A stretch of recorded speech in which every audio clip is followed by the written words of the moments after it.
comme j'ai été ligotée vers le sol, le ventre au sol, la partie la plus accessible était mes fesses. Mhm. Et en fait, effectivement, j'ai bien été abusée pendant l'agression, notamment pendant que j'avais perdu connaissance. Donc ça s'est passé pendant que tu étais en blackout, pendant que tu n'étais plus là. Exactement. Tu étais en perte de connaissance. Donc je te dis, Sam, cet homme-là était un monstre.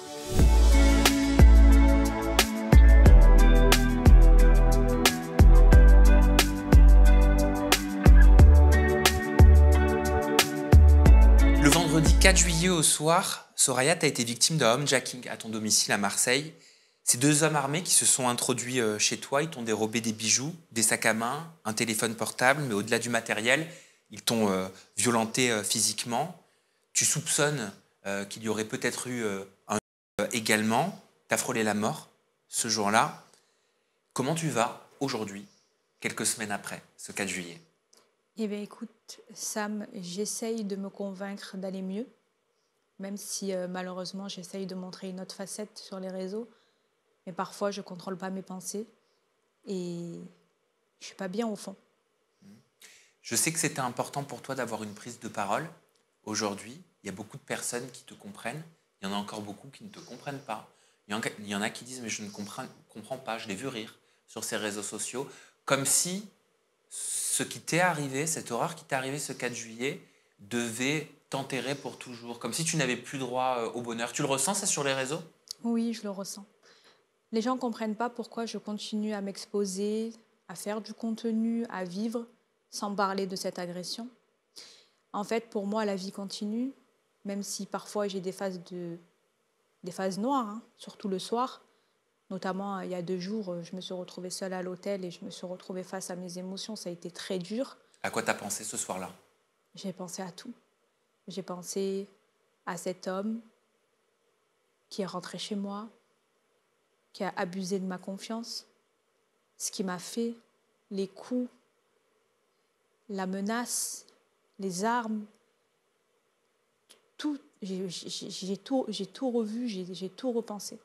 Et en fait, je me suis retrouvée face à mes émotions depuis ces 2 mois, parce que c'était l'été à Marseille, j'étais avec des amis en vacances, j'ai réussi à contrôler mes pensées, à me gérer psychologiquement, sauf que parfois, il y a de la noirceur qui s'installe et j'arrive plus à faire face, tu comprends? Dans ces moments-là, qu'est-ce que tu fais? Comment tu trouves la force? J'ai trouvé la force grâce à mes abonnés qui me donnent du soutien depuis ces 2 mois et aussi mes amis qui sont venus à l'hôtel et qui m'ont soutenue ce jour-là et de me dire: «Tu peux pas te laisser contrôler encore et encore une fois par cet homme qui t'a tout pris déjà». Il m'a tout pris cet homme, Sam. Il m'a pris ma dignité, il m'a pris ma beauté. Il m'a fait vivre une vraie torture ce soir-là. Et pour moi, la reconstruction, elle est difficile. Et je veux me convaincre que ça va mieux et je veux aller de l'avant. Donc j'ai besoin que les gens comprennent qu'après ce drame-là, la vie continue et qu'il faut laisser ça derrière. Est-ce que tu es suivi psychologiquement? Oui, je vois un psy une fois par mois. Là, j'ai rendez-vous dans 2 jours. Et mon psy me prescrit des somnifères pour dormir, des bêta-bloquants pour gérer ma tachycardie, mon état de stress. Parce qu'il faut savoir qu'à chaque bruit, chaque mouvement, eh ben, je suis parano, je regarde derrière moi, ça me fait peur, tu vois. J'ai adopté un nouveau quotidien de vie, de sécurité, qui n'est pas le même qu'avant. Avant, j'étais insouciante. Aujourd'hui, je suis très parano. Ce 4 juillet, qu'est-ce que tu faisais? Quelle heure il était? Le 4 juillet, c'était une journée ordinaire, hein, solaire, à Marseille. J'ai passé une journée magnifique en bateau avec des amis à moi très proches, que je connais depuis de nombreuses années. On a nagé, c'était vraiment une très très bonne journée. On a fait un barbecue sur le bateau. Une journée d'été, quoi. On a fait du jet, on a fait de la bouée tractée. Donc j'étais dans un optique positif. Tu rentres chez toi vers quelle heure? J'ai quitté le port de Carré-le-Rouet vers 18h30. Ouais. Je suis rentrée chez moi aux alentours de 19h30, 19h45. Ouais. Du coup, je me suis douchée après la mer. Je me suis posée sur mon canapé, Sam, pour répondre à mes abonnés de la journée, comme je fais d'habitude. Il y a une personne qui sonne chez moi, Oui. aux alentours de 20h30. Ok. Et en fait, j'ai regardé par le judas de la porte s'il y avait quelqu'un. Il n'y avait personne. Du coup, j'ai ouvert par curiosité et j'ai regardé à droite, à gauche. Et j'ai vu un jeune homme à l'extérieur du bâtiment. Très poli, très gentil. Il m'a demandé de lui ouvrir la porte parce qu'il n'avait pas ses clés. Moi, j'ai ouvert, hein, Mhm. en toute sécurité. 20h30, à Marseille, il fait jour. J'ai passé une bonne journée d'été. J'ai ouvert la porte à mon agresseur. Et tu ne le savais pas à ce moment-là. Non. Qu'est-ce qui se passe après cette ouverture de porte? Ce qui s'est passé, c'est que je lui ai tourné le dos parce que je pensais qu'il allait se diriger vers l'ascenseur et moi, chez moi, vu que j'habite au rez-de-chaussée. Sauf qu'au moment où je retourne la porte, pour la fermer, je me suis pris un coup de poing dans le nez qui m'a tout de suite assommée. J'ai tout de suite saigné, j'avais du sang partout, je ne comprenais pas. Donc le gars, il s'est jeté sur moi, hein. Il m'a attachée, m'a maîtrisée, frappée, violentée, jusqu'à qu'il y ait un deuxième homme qui rentre dans l'appartement que j'ai à peine aperçu. D'accord, donc tu l'aperçois. Je l'aperçois, sa silhouette. Je ne l'aperçois pas vraiment, parce que j'étais déjà au sol, maîtrisée par l'homme. Qu'est-ce qui se passe dans ta tête à ce moment-là? C'est une situation que normalement personne vit, personne n'est censé vivre. L'état de choc. Tu comprends pas, ton cerveau il comprend pas ce qui se passe. Il réalise quand même ton cerveau ce qui se passe? L'information, elle a mis du temps à monter. Parce qu'en fait, je me suis mis en mode mécanisme de défense, en mode j'ai essayé de me débattre sur le coup. J'ai essayé de me débattre et j'ai crié, sauf qu'il m'a mis sa main sur la bouche pour me bloquer. Parce qu'on a tous ce truc, tu sais, Soraya, peut-être que tu l'avais eu avant de vivre ce drame. Quand on entend ces histoires à la télévision ou dans les médias, on se dit, mais si moi demain ça m'arrive, je me débattrai, je lui ferai ci, je lui ferai ça, je lui casse la gueule, je hurlerai, J'ai essayé, Sam. Mais ça, on se le dit tous et tu devais peut-être te le dire avant. Ah oui, Voilà. j'ai essayé. Mais quelle est la différence entre ce qu'on se dit et ce qu'on vit? La différence, c'est que tu t'y attends pas. Donc, tu n'es pas, tu t'es pas prêt à affronter ce genre de situation. Donc, tu te prends un coup de poing dans le nez qui t'assomme. Il faut savoir que quand il m'a mis un coup de poing dans le nez, il y avait du sang partout sur mon corps et sur le sol, ce qui m'a directement mis un coup, le coup fatal. Donc, j'ai commencé à crier, sauf que quand j'ai crié, il s'est jeté sur moi, il m'a mis la main sur la bouche, il m'a attaché, un deuxième homme est rentré dans l'appartement. Il t'a attaché les mains? Il m'a attaché les mains, les pieds et la bouche, avec la maîtrise de son collègue. Comment t'étais attaché? Il les mettait dans le dos? En fait, je me suis pris des coups de poing dans le nez et quand il m'a maîtrisé, il m'a rabattu vers le sol. Et en fait, en se rabattant vers le sol, il s'est mis sur moi. Et moi, j'étais allongée sur le ventre. Ça veut dire que j'avais les mains derrière le dos, les pieds attachés, les mains attachées et également le scotch qu'il m'a mis après. T'arrivais à respirer? Non. Qu'est-ce qui se passe une fois qu'ils te font tout ça? Ce qui se passe, c'est que je suis toujours dans la défense, j'essaye de me débattre, de me détacher. J'y arrivais pas, Sam. C'était impossible. Il y avait deux hommes sur moi, j'étais attachée, saucissonnée comme un animal. Il y avait du sang partout. Je me prenais des coups de poing dans la tête parce que je bougeais. J'essayais de crier, j'essayais de m'enlever le scotch sur la bouche avec mes dents. J'y arrivais pas. Cet homme me frappait et me frappait jusqu'à ce que j'arrête en fait et que je comprends que ça ne sert plus à rien. Et j'avais plus le moyen d'échappatoire. Est-ce que tu as arrêté d'essayer de te débattre parce que tu avais compris qu'essayer de te débattre engendrait des coups, ou est-ce que tu as arrêté d'essayer de te débattre parce qu'ils t'ont tellement frappé que tu ne pouvais plus bouger? Les deux. Non seulement j'étais plus en force et en capacité de faire quoi que ce soit, et puis si je bougeais à chaque fois, je me prenais encore des coups de poing et des coups de poing dans le visage, dans la tête, ce qui explique pourquoi ma tête avait triplé de volume et que j'étais complètement tuméfiée et défigurée. Tu dis, Soraya, pendant l'agression, j'ai perdu connaissance parce que mes points de ligotage étaient trop serrés. Ça veut dire qu'il y a un moment, tu as eu un blackout? Ça a été le moment le plus difficile de l'agression et le moment qui m'a le plus traumatisée, je pense. Parce que quand il m'a attachée, les points de ligotage étaient trop serrés, effectivement. Donc l'irrigation du sang vers les organes vitaux n'était plus faite, c'était plus alimenté. le fait que je manquais d'air parce que quand il m'a mis le scotch sur la bouche, il y a eu un effet de strangulation au niveau du cou. Donc c'était trop trop fort. Le sang, il était resté bloqué ici, donc je ne pouvais plus bouger mes mains.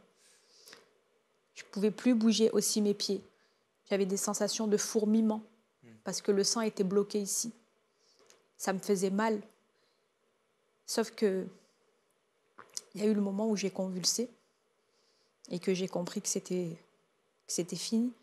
C'était fini, ça, pour moi. J'étais en train de passer dans l'autre chemin. Je me suis laissée emporter. Bien évidemment, je priais. Je suis de confession musulmane, donc j'appelais à l'aide, j'appelais Dieu à ce moment-là. Je lui disais de me sortir de cette dans laquelle j'étais parce que je ne voulais pas partir comme ça. Sauf que mon corps, il ne pouvait plus. Et c'est mon corps qui appelait à l'aide. Sauf que le gars, là, il pensait que je bougeais pour me défendre, sauf que j'étais plus en capacité au bout de 45 minutes de tenir sans oxygène. J'étais désoxygénée d'air et de sang. Donc je pouvais plus, Sam. Je pouvais plus lutter, j'étais au sol, je convulsais. J'ai revu plein d'images, j'ai revu mes parents, mon frère jumeau, nos moments de vie, en fait. Tous ces moments que j'ai passés avec lui, les moments que j'ai passés avec ma famille quand j'étais plus jeune. Et après, j'ai compris. Donc, je convulsais comme un animal, un chien attaché au sol, ensanglanté, avec la peur, bien évidemment, parce qu'il y avait beaucoup d'émotions à ce moment-là, l'état de choc, mon cœur s'emballait, mon corps, je ne le sentais plus. C'était fini pour moi, c'était la fin. Je savais que j'étais en train de partir, Sam. Comment tu peux le savoir dans ce moment-là que tu es en train de partir? Qu'est-ce qui te dit ton corps? Mon Qu'est-ce corps, qui se passe à ce moment-là dans l'agonisation. ta tête pour que tu aies cette conscience-là de départ? C'est quoi cette sensation? J'ai agonisé la mort, Sam. Je l'ai agonisé, je l'ai vu.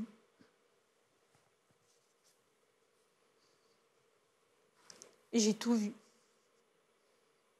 J'ai vu un chemin, j'ai vu plein d'images, ma vie défiler, tout.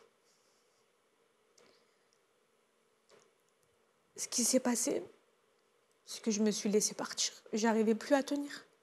J'avais un manque d'air, un manque d'oxygène, j'avais la peur. Il y avait des couteaux, il y avait des armes. Il y avait toutes ces choses-là. J'étais au sol, par terre. Je criais d'aide. Mon corps criait d'aide. Et je me prenais encore des coups dans la tête parce que je tremblais et parce que je convulsais. Mais je ne bougeais pas parce que je voulais bouger. Je bougeais parce que mon corps était en fin de vie, en fait. J'étais sur la fin. Qu'est-ce qu'ils font quand ils te voient convulser comme ça? J'ai perdu connaissance. Ils étaient deux. Hein. Au départ, ils étaient deux. Ensuite, il y en a un qui est sorti. Parce que le premier qui est rentré dans l'appartement, c'est celui avec qui j'ai passé les 2 heures de séquestration. Le deuxième l'a aidé à me maîtriser les 5 premières minutes. Ensuite, il est ressorti faire le guet. Ce que j'ai ressenti à ce moment-là, Sam, je pense que c'est inexplicable. Il n'y a pas les mots. De frôler la mort, de lutter contre son corps, contre sa respiration, de lutter contre sa tachycardie, contre sa peur, contre ses émotions. Il y a plein de choses qui se sont entremêlées, l'état de choc, de savoir si tu vas mourir ou pas, comment tu vas mourir. Moi, j'ai perdu connaissance, mais je ne pensais pas que j'allais mourir comme ça. Je pensais que le mec il allait me tirer une balle dans la tête. Tu les avais vus armés? Oui. Ils avaient plusieurs armes? Il avait des cutters, des couteaux et un revolver. Ils te l'ont mis sur la tempe, hein, tu disais. Ouais. Qu'est-ce qu'ils t'ont demandé? Il paraît que tu avais des règles à respecter.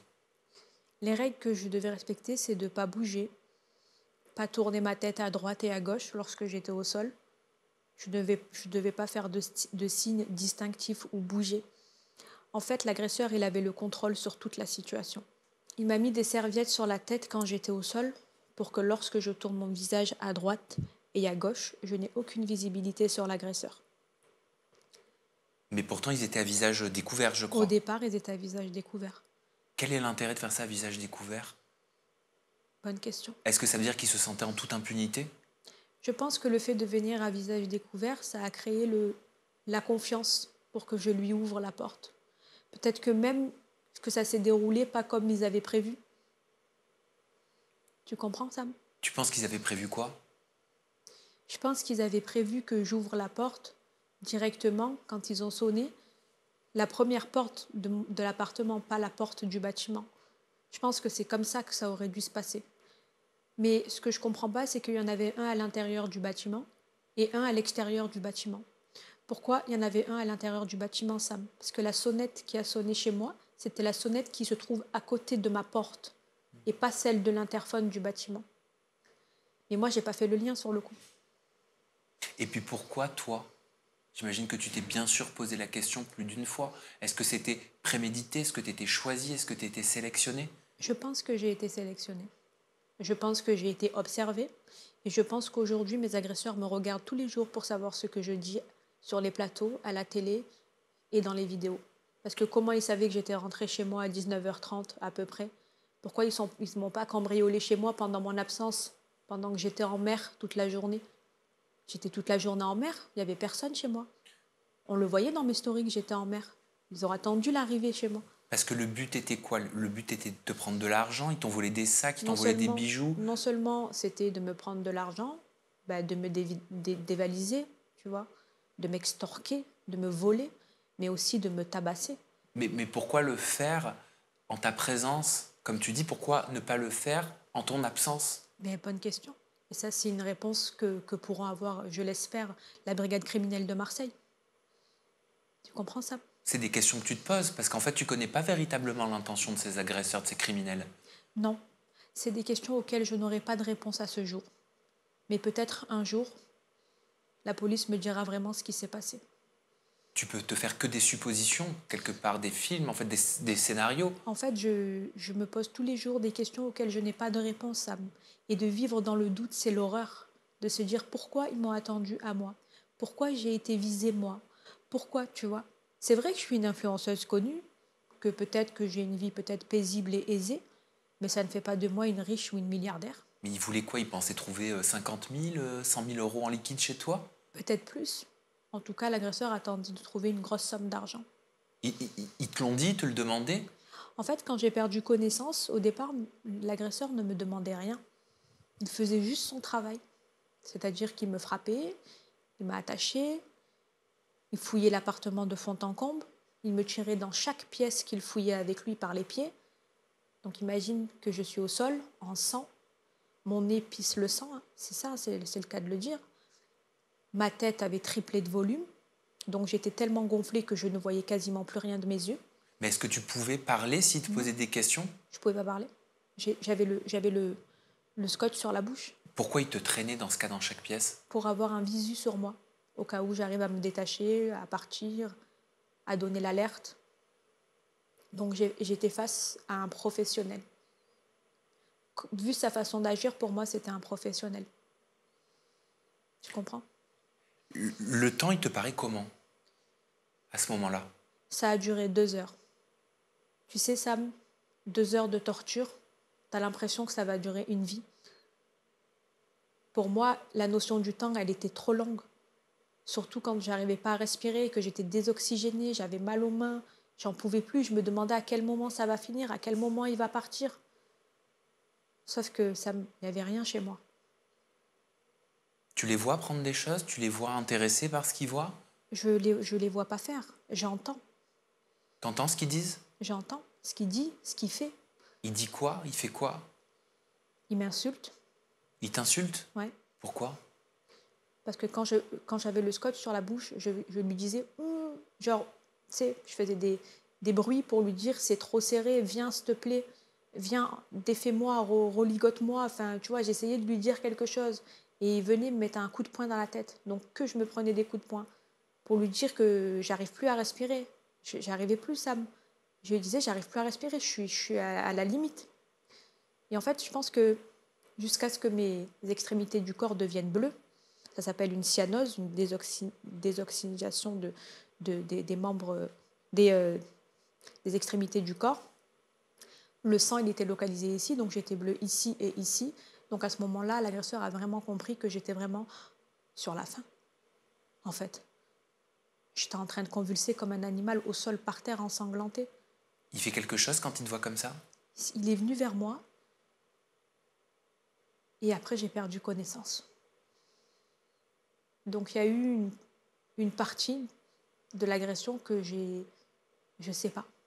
Après cette perte de connaissance, tu retrouves tes esprits de quelle façon, dans quel C'est environnement? l'agresseur qui me réveille. Ah, c'est lui qui te réveille? Ah oui. C'est l'agresseur qui me met des gifles sur le visage pour me faire revenir. J'étais dans un état second, ça. Pour moi, j'étais même plus là. Je savais même pas si c'était réel ou irréel ce qui m'arrivait après quand je me suis réveillée. Je me suis réveillée, mais j'ai suivi ce qui se passait. C'est là, quand il m'a réveillée, j'ai remarqué que les points de ligotage étaient moins serrés, que j'étais toujours ligotée, toujours attachée. J'avais toujours le scotch ici, sauf qu'en fait, il m'avait refait les liens pendant que j'avais perdu connaissance. Il m'a réveillée. Il m'a mis dans une position latérale de sécurité. Ça veut dire que j'étais attachée les mains derrière le dos avec les pieds sur le côté, en position latérale de sécurité, pour éviter que j'avale ma langue. Donc il m'a refait les liens, il me mettait des claques sur le visage pour me faire revenir. Et à ce moment-là, il me demande, donc quand je l'ai vu, il était masqué par contre après. Je ne voyais pas son visage, parce que quand il me mettait des claques et que je revenais de mon état second, eh bien, je le voyais comme ça, visage tout couvert, hein, visage noir. Une cagoule? Une cagoule, t'as peur. Un calibre sur la tête, sur la tempe. Et le mec, il n'a pas trouvé d'argent chez moi. Donc il me dit, il est où l'argent? Sors l'argent. Et moi, j'étais dans un état second, je ne comprenais pas trop ce qui m'arrivait. Donc il me disait, il est où ton argent? Il est où ton argent? Donne-moi-le, donne-moi l'argent. Mais moi, j'étais dans un état second, j'étais en incapacité de réagir. Déjà d'une, j'étais désoxygénée, je manquais d'air, j'étais amochée. J'avais pris de nombreux coups, j'avais peur, j'avais un homme cagoulé devant moi. Je voyais que son regard noir.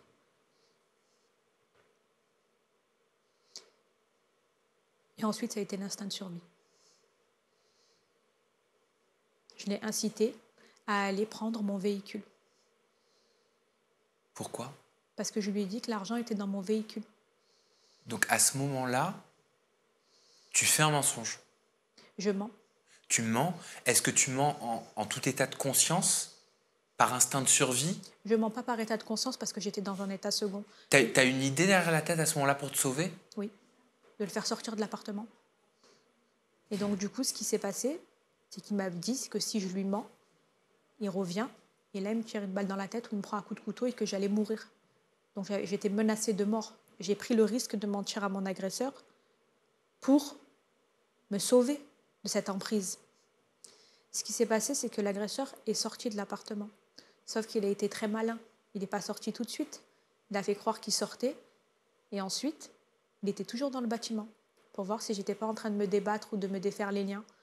Ce qui m'a sauvée, c'est mon l'ouïe, l'essence. C'est grâce à ça que je me rappelle de tout. C'est grâce à mon oreille que je me rappelle de beaucoup de choses. Que je me rappelle quand il est sorti du bâtiment et quand il n'est pas sorti du bâtiment. Il est sorti de l'appartement, il est revenu dans l'appartement, je ne bougeais pas. Pourquoi je n'ai pas bougé, Sam? Parce que je n'ai pas entendu la porte du bâtiment claquer. Tu comprends? Il y a la porte de chez moi et ensuite il y a la porte du bâtiment. Bien sûr. Et je ne l'ai pas entendu, cette porte. Donc je n'ai pas bougé. Je savais qu'il était encore dans le bâtiment. Mais j'étais dans l'instinct de survie et dans un état second. Je revenais à la vie, je revenais à l'état de conscience, mais je ne savais pas ce qui se passait. J'étais juste dans l'instinct de survie. Qu'est-ce qui se passe après ça? Il sort du bâtiment. Mais avant de sortir du bâtiment, il est revenu dans l'appartement. Pourquoi? Pour mettre de la javel partout. C'est là où il t'asperge de javel et tout ton appartement. Pour enlever ses traces ADN. Mais avant qu'il rentre dans l'appartement pour mettre la javel partout, je me suis dit, je vais mourir. J'ai une impossibilité de me défaire les liens en si peu de temps. C'était impossible pour moi, Sam. Et je me suis dit, il va me tuer. Mais coup pour coup, il fallait que je tente le coup. C'était soit ça, soit c'était la fin pour moi. Et comme j'étais en train de frôler la mort, j'avais plus le choix que d'utiliser toutes les solutions qui s'opposaient à moi. Après t'asperger de javel, qu'est-ce qu'il fait? Il sort. Ouais. Il sort du bâtiment. T'entends la porte du bâtiment claquer. La porte du bâtiment claque. Et à ce moment-là, comme il m'avait aspergé d'eau de javel, moi et l'appartement, il faut savoir que j'avais de la javel partout et du sang partout, je me suis défait les liens grâce à cette javel qui a eu un effet anti-adhésif sur les scotch.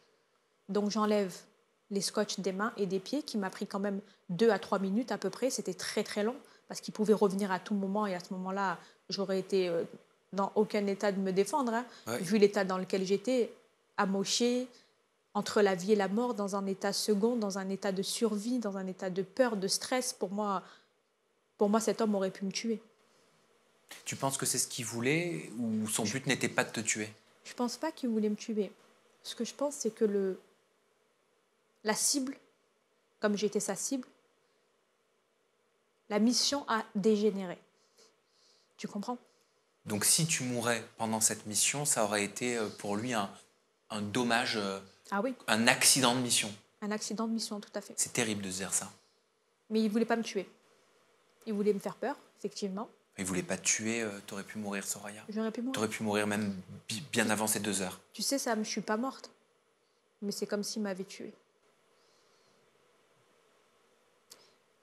Donc du coup, j'ai enlevé mes liens.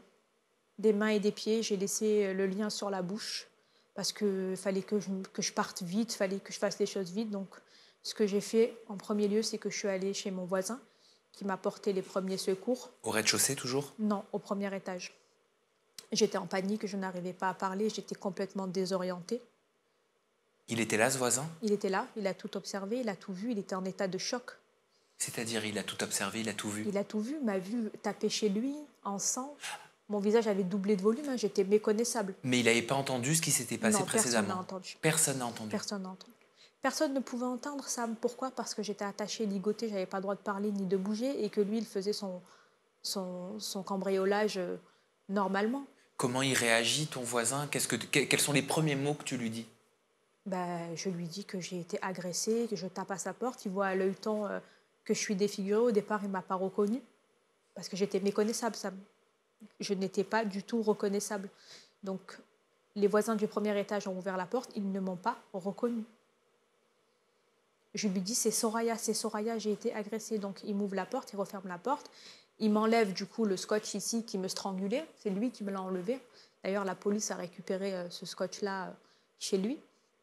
Et c'est lui qui m'a porté les premiers secours. Il a appelé la police. Moi, j'étais complètement désorientée. Et je lui ai raconté une histoire.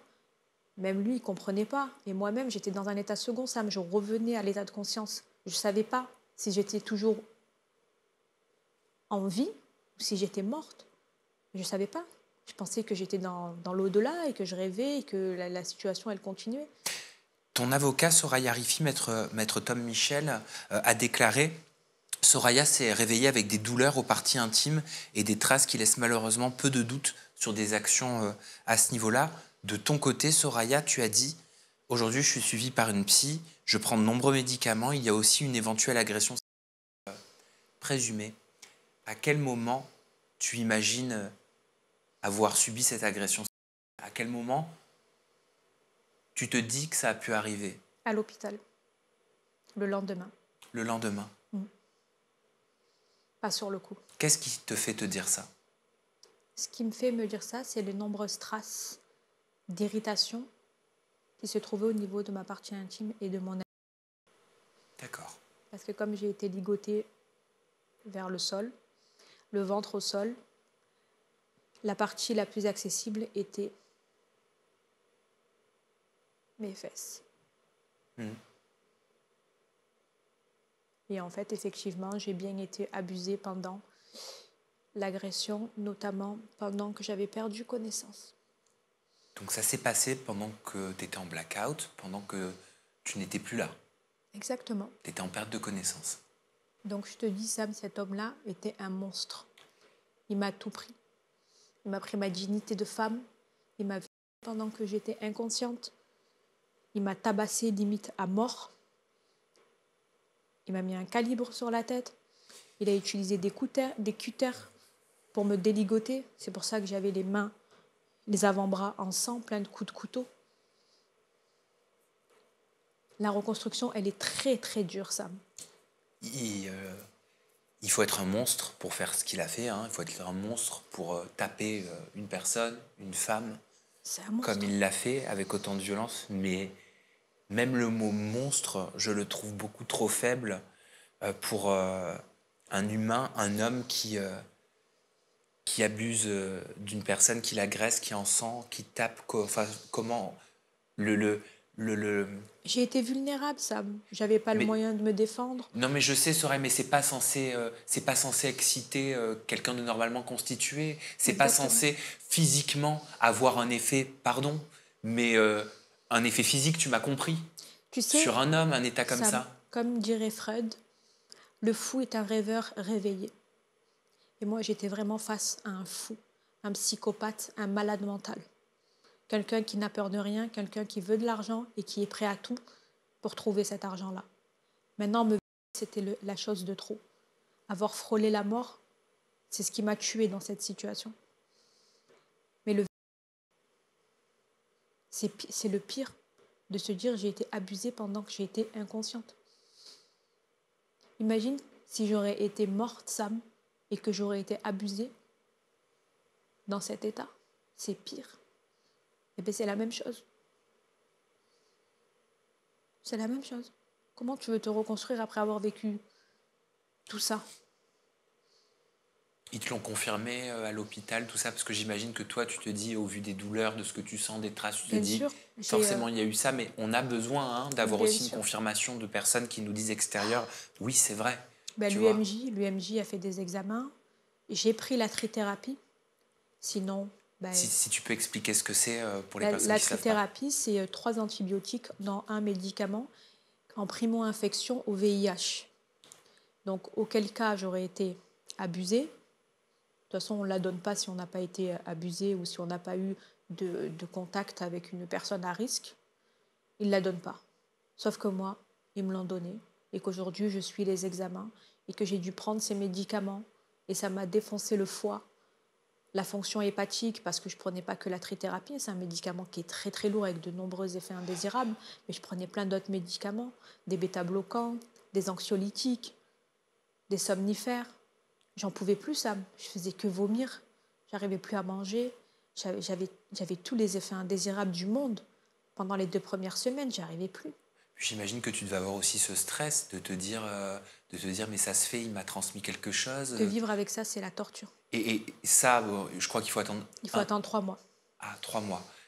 Mais à 2 mois, tu as déjà fait des analyses? Oui, oui, je continue à faire des analyses et j'ai mon 3e rendez-vous par rapport à la prise de la trithérapie la semaine prochaine, parce qu'il y a un gros suivi. Ces analyses, elles étaient comment? Les analyses ont confirmé que j'ai bien été abusée. Maintenant, il n'y a aucune MST, Dieu merci, mais je n'ai contracté aucune MST lors de mon agression pour le moment. En tout cas, je l'espère, parce qu'après j'ai pris les médicaments, donc ça lutte contre une éventuelle MST. Pardon. Donc tu comprends, Sam, que pour moi c'est compliqué et que j'essaye de me convaincre que ça va mieux. J'essaye de contrôler mes pensées. Parce que quand je t'ai passé un petit coup de fil, tu sais, cet été, tu t'en souviens? Oui, je me Au mois souviens. de juillet. Et, nous, on parle très librement, très simplement. Et je t'ai dit, mais t'es sûr que ça va, Soraya? Parce que t'avais l'air au téléphone, tu sais, très... Dans le déni. Ouais, dans le J'étais déni. dans le déni. Dans le déni, tu me racontais les choses Normalement. normalement. Ouais. J'étais dans le déni, Sam. Je voulais pas accepter. Mais aujourd'hui, je te trouve beaucoup moins dans le déni. J'ai mis beaucoup de temps à réaliser. J'ai mis beaucoup de temps sur le coup. J'ai toujours été comme ça. Je voulais contrôler mes pensées. Je voulais pas me laisser abattre. Je voulais pas me laisser diriger, contrôler par ces 2 hommes qui m'ont agressée. Je voulais pas me l'admettre. Je voulais pas me convaincre que c'est vraiment arrivé. Donc j'ai fait un déni. J'étais pas bien, attention, ça m'a. J'ai fait une grosse dépression. Je me suis renfermée dans le noir les 3 premières semaines. Je ne mangeais plus. Et d'ailleurs, je voulais en finir. Hein. Il y avait trop de choses. Il y avait trop de choses à gérer. Une accumulation des émotions, l'état de panique, l'état de choc. Je dormais plus. Et tu voulais en finir, pourquoi? Parce que tu avais l'impression que vivre allait rimer avec survivre, que tu ne pourrais plus vivre, mais que tu devrais survivre. Ben déjà, Sam, j'étais défigurée. Le jour où j'ai découvert mon visage qui avait triplé de volume, c'était chez mon voisin. Je lui ai demandé de me donner un miroir. Il ne voulait pas. Il m'a dit, Soraya, je ne peux pas te donner un miroir. J'ai dit, s'il te plaît, j'ai besoin de voir mon visage. Tu sais, Sam, quand j'ai vu mon visage, je me suis effondrée. Je ressemblais à un monstre. Je ressemblais à un vrai monstre. Je me suis effondrée. Je suis tombée. Mon voisin, il m'a ramassée. Il m'a relevé, il m'a dit Soraya, ressaisis-toi. Ça, mais j'ai fait une crise. Et j'ai dit, je pense que je suis vraiment morte en fait. J'ai demandé à mon voisin si j'étais morte ou vivante. Je Tu ne ne savais savais pas. plus. Je ne savais plus. J'ai réalisé le lendemain, tu te rends compte? Le lendemain, après avoir été à l'hôpital, après avoir fait les examens, j'étais dans un état second. Je savais même pas ce que je faisais. Je ne savais plus si j'étais là, si j'étais vraiment là. Comment tu as été prise en charge par la police, tu t'en souviens? Puis par l'hôpital par la suite? La police sont venus me chercher, je pense, après que le voisin donne l'alerte. Au départ, la police ont pris les choses à la légère. Ils se sont dit que mon voisin extrapolait, parce que mon voisin était en état de choc également. Hein. Ben, bien sûr. Il m'a vu dans un état complètement défiguré. Hein. Ce qui a fait qu'il m'a reconnu, c'est mon tatouage sur le bras. Donc il a donné l'alerte, il est venu avec moi à l'appartement, on est descendu, j'avais pas de téléphone, j'ai trouvé mon téléphone professionnel, les autres téléphones, je ne savais pas où ils étaient. Donc j'ai récupéré le téléphone, on est redescendu au niveau de l'appartement où c'était une réelle scène de crime. Il y avait mon sang dans toutes les pièces de l'appartement. J'ai perdu énormément de sang aussi. Donc le fait aussi d'avoir perdu beaucoup de sang, t'imagines dans quel état de faiblesse j'étais? Alors du coup, mon voisin, très surpris, hein, sous le choc, il a fait en sorte de me protéger. Il a pris quelque chose avec lui pour qu'on redescende au rez-de-chaussée chez moi, pour voir si l'agresseur était toujours là, sauf que l'agresseur était parti avec mon véhicule. Donc les pompiers sont venus me chercher avec une chaise roulante, hein, je tenais plus debout, Sam. Attends, l'agresseur est parti avec ton véhicule, Oui. par rapport à ce que tu m'expliquais tout à l'heure. Exactement. Et ce véhicule, on sait où il est aujourd'hui, ils l'ont Oui, retrouvé? on sait où il est. Ils l'ont retrouvé? Oui. Ils l'ont retrouvé, non. L'agresseur est revenu le redéposer dans ma résidence, Quand? après que la police et les pompiers soient venus me chercher. Ah ouais, ça a dû te perturber tout ça. Ben, c'était vraiment un malade mental qui n'a peur de rien. Ah mais ouais, parce que tu te dis, il est revenu en fait. En fait, je ne sais pas si il savait que les pompiers et la police sont venus me chercher ou s'il est revenu pour finir son travail. En fait, parce que comme je lui ai menti et que je lui ai dit que j'avais caché de l'argent dans la voiture, lui, il est parti avec le véhicule pour fouiller de fond en comble le véhicule. Et il l'a ramené devant la résidence. Est-ce qu'il l'a ramené et il est revenu dans l'appartement pour en finir avec moi parce que je lui ai menti? Ou est-ce qu'il savait que la police était déjà venue avec les pompiers pour me récupérer? Il est venu déposer le véhicule au risque de se faire retracer par les caméras. Est-ce qu'il est revenu pour en finir? Pourquoi il est revenu? Est-ce qu'il savait que la police et les pompiers sont venus me chercher après? Aujourd'hui, ça fait 2 mois, Soraya Rifi. Où est-ce qu'elle en est, l'enquête? Est-ce qu'ils les ont arrêtés, ces individus? Est-ce que tu en sais un petit peu plus? En ce qui concerne l'enquête, Sam, je ne peux pas donner de détails au vu de me protéger et de protéger l'enquête. Donc c'est un sujet que je ne peux pas aborder aujourd'hui. Ok, je comprends. Voilà. Est-ce que ça te fait pas d'autant plus peur, toi? T'as peur de sortir? T'as peur de... Avoir peur, j'ai peur. Sans arrêt, j'ai peur, Sam. Il y a quelqu'un qui marche derrière moi dans la rue, je me retourne, je le laisse passer.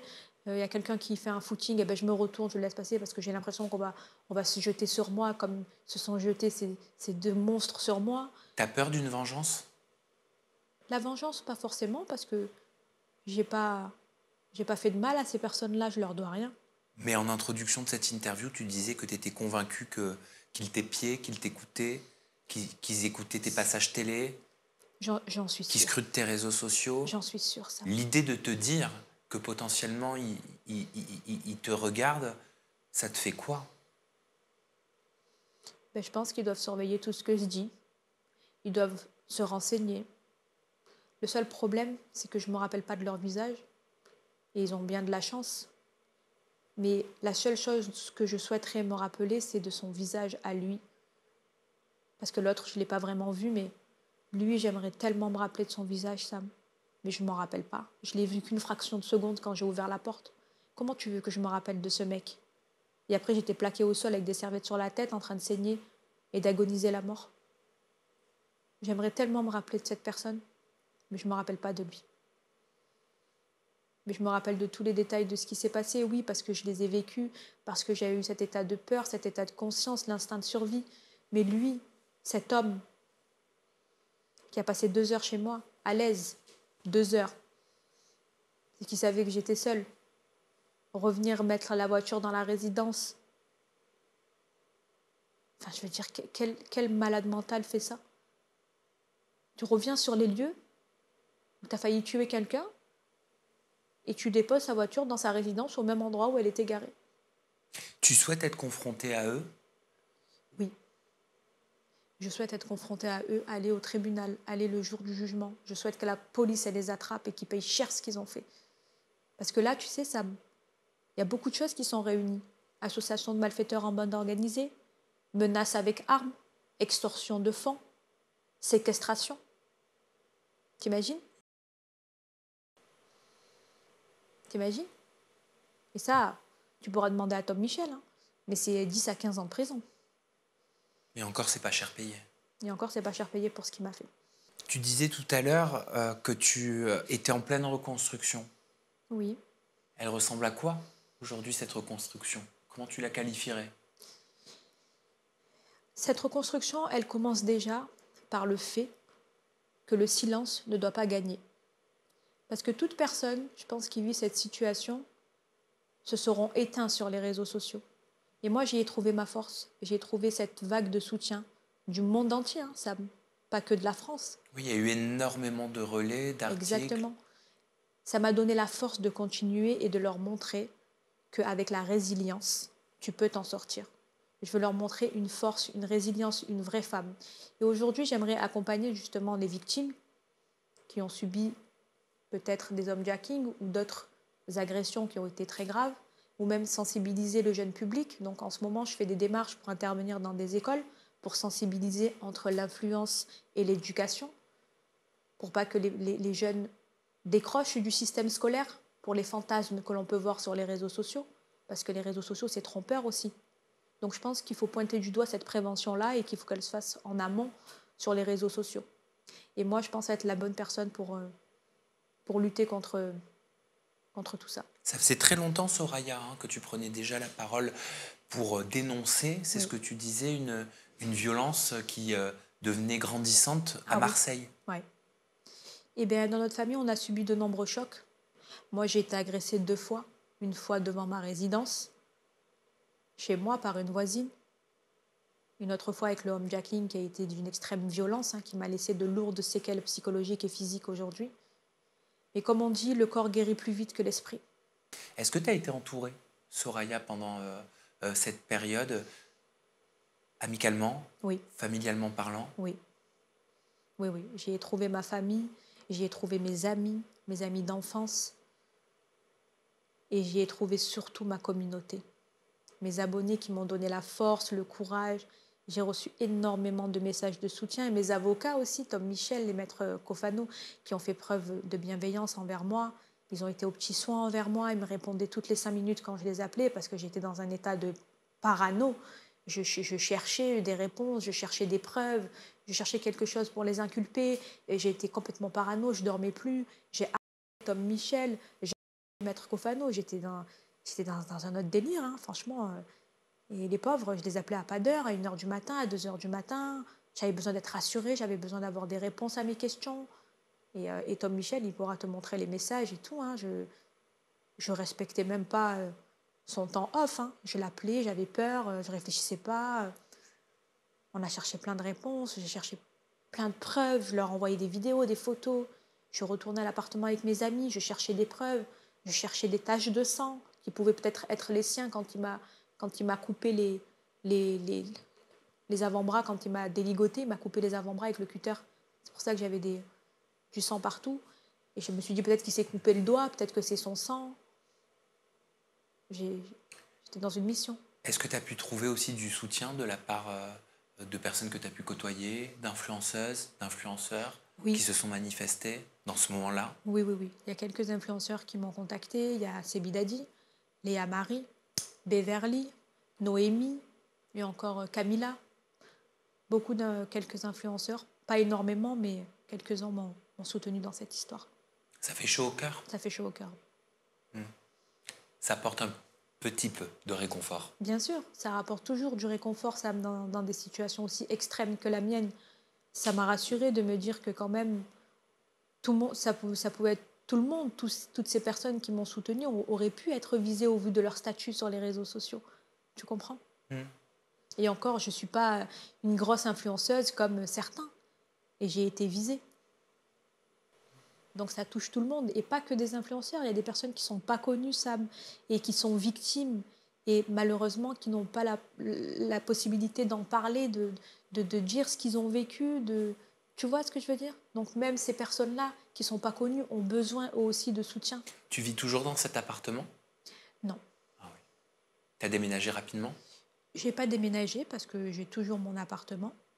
Mais je suis chez mes parents et c'est équipé d'un système de sécurité très très fort. Donc avec nos animaux de compagnie, nos staffs, donc ça va. Tu penses un peu à l'après, au jour où tu vas revivre toute seule?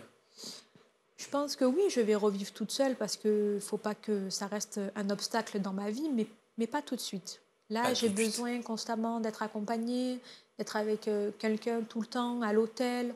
Les parkings souterrains, j'y vais plus. Les ascenseurs des parkings souterrains, je les prends plus.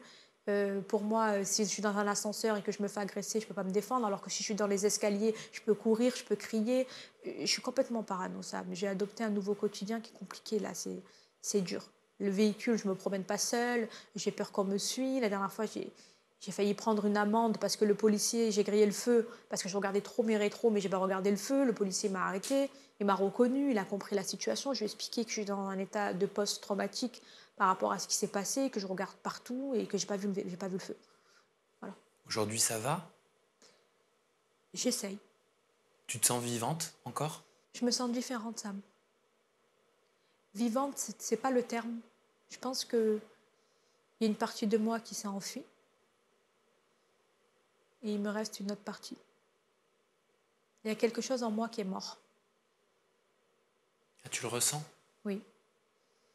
Je le ressens, je le vis au quotidien, je le montre sur les réseaux, que c'est pas pareil. Depuis le 4 juillet, c'est pas pareil. La vie n'est pas la même. Tu dirais qu'il y a eu un avant et un après 4 juillet? Tu penses que tu seras plus jamais la même depuis ce 4 juillet? Je serai plus jamais la même. Il y a une partie de moi qui est partie ce jour-là. Il y a une personnalité de moi qui est morte ce jour-là. C'est comme si j'étais à la fois morte et à la fois vivante. Tu comprends ça? Et c'est important pour toi d'avoir ce discours, de raconter, de le verbaliser, de parler? C'est important pour moi parce que parler, c'est déjà une façon de se soigner. Aujourd'hui, il y a beaucoup de personnes qui sont accompagnées par des psys, notamment moi, et la discussion, ça te permet d'évacuer des choses, de dire des choses que tu penses au fond de toi et que tu as peur de dire tout haut. Et ce qui est bien, c'est que quand je viens chez toi, Sam, je me sens à l'aise, je me sens en sécurité. Je peux m'exprimer et dire ce que j'ai sur le cœur, sans contrôler mes pensées, sans contrôler ce que je vais dire, sans contrôler mon discours. Tu vois? Là, je parle à cœur ouvert, avec toute transparence avec toi, Sam. Je pense que tu le ressens à travers mes émotions, que je ne suis pas la même personne que tu as connue. Oui. C'est dur de parler en vrai d'un sujet comme ça, hein, même pour moi. Hein. Je sais, je le vois à tes yeux, tu as les larmes aux yeux, Sam. Tu es touché par mon histoire, je comprends. Et je pense que moi aussi, j'aurais été touchée si j'entends quelqu'un parler de ses émotions comme ça, à cœur ouvert, sans vice, sans rien. Parce que la vie est ainsi. Il faut continuer à vivre, à aller de l'avant. Et j'espère que je serai quelqu'un de meilleur. Quel est le message que tu veux nous faire passer, Soraya, pour conclure? Librement, comme ça te fait plaisir. Le message que je souhaiterais passer, c'est que l'influence et ses dérives. Je pense qu'il faut vraiment faire de la prévention sur Internet, qu'il faut préserver nos enfants, la jeune génération à venir, de les aider à leur faire comprendre que ce qu'il y a sur les réseaux, ce n'est pas la réalité, ce n'est pas toujours la réalité, que parfois ça peut être trompeur. Par exemple, moi, j'ai été une cible, mais une mauvaise cible pour mon agresseur, et j'ai failli y passer. Donc, c'est pas toujours bien de tout montrer sur les réseaux. Chose que je ne faisais pas, hein, je ne montrais pas tout, mais il faut toujours garder son jardin d'intimité, ne pas exposer qu'on a une belle vie, qu'on a réussi dans la vie. Malheureusement, si tu n'es pas influenceur, tu n'as aucun intérêt à t'exposer sur Internet. Parce que t'exposer, c'est attirer les mauvaises intentions et le danger. Donc, je pense qu'il y a des lois qui doivent peut-être être mises en place, une nouvelle législation, pour éviter tous ces jeunes de croire à Internet, de faire autre chose, faire de la prévention, faire quelque chose de bien. Et accompagner toutes les victimes également qui n'ont pas eu la chance de s'exprimer et à qui j'apporte tout mon soutien aujourd'hui et ma force. Et à qui on apporte, j'en suis convaincue, avec toute ma communauté, tout notre soutien également à toi et à toutes les victimes qui vivent un moment aussi difficile et aussi dramatique que celui que tu as vécu. Tu ne seras plus jamais la même. Je ne suis pas psy, hein. Non. Mais là, on papote tranquillement. Je pense que tu l'as remarqué. Ouais, tu ne seras plus jamais la même parce que ça fera partie de toi. Parce que ce sera un événement qui sera ancré dans l'ADN de ta vie. Tu vois ? Et tu vas avancer, tu vas évoluer avec. Il y aura des moments où tu oublieras, des moments où tu t'en rappelleras. Exactement, et c'est ce qui se passe en ce moment. Il y a des moments où ça va, des moments où ça va pas, des moments où ça revient et que voilà, tu contrôles plus tes pensées. La blessure psychologique, on dit que... Elle est très longue à soigner. Ouais, en fait, il ne faut pas s'attendre à ce qu'on ne la voit plus, à ce que tu la vois plus, à ce qu'elle n'existe plus. Elle sera toujours là, parfois elle te refera mal, quoi. Ouais. Mais tu es une fille très intelligente, tu le sais. Merci. Tu as les pieds sur terre, oui. Tu vois. Bah oui. Mais j'aimerais aller de l'avant et oublier tout ça, mais malheureusement, c'est partie de ma vie.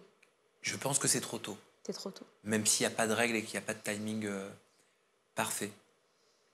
Soraya, merci pour ce témoignage. De rien, Sam. On t'apporte toutes nos pensées, tout notre amour, tout notre courage. Merci. Tout notre accompagnement, toutes nos énergies. On te retrouve sur les réseaux sociaux, d'ailleurs, si vous avez envie de témoigner de l'amour à Soraya Rifi, ça fait toujours du bien. Ah oui, ça fait du bien. Eh bien, allez-y, donnez-lui une dose d'amour. Merci. Aidez-la, justement, dans ce moment-là. Je vous donne son compte Instagram, c'est soraya.rifi, R-I-2-F-I. Son compte TikTok, c'est Soraya Rifi off-13. Si vous êtes arrivé jusqu'au bout de cette interview, si le discours de Soraya vous a touché, ça coûte rien, c'est gratuit, c'est même pas 1 €. Prenez votre téléphone portable, envoyez-lui un petit message sur les réseaux, ça lui fera chaud au cœur. Merci. Soraya, je t'embrasse très fort. Merci Sam, je vous embrasse aussi. On se retrouve très bientôt. Bye.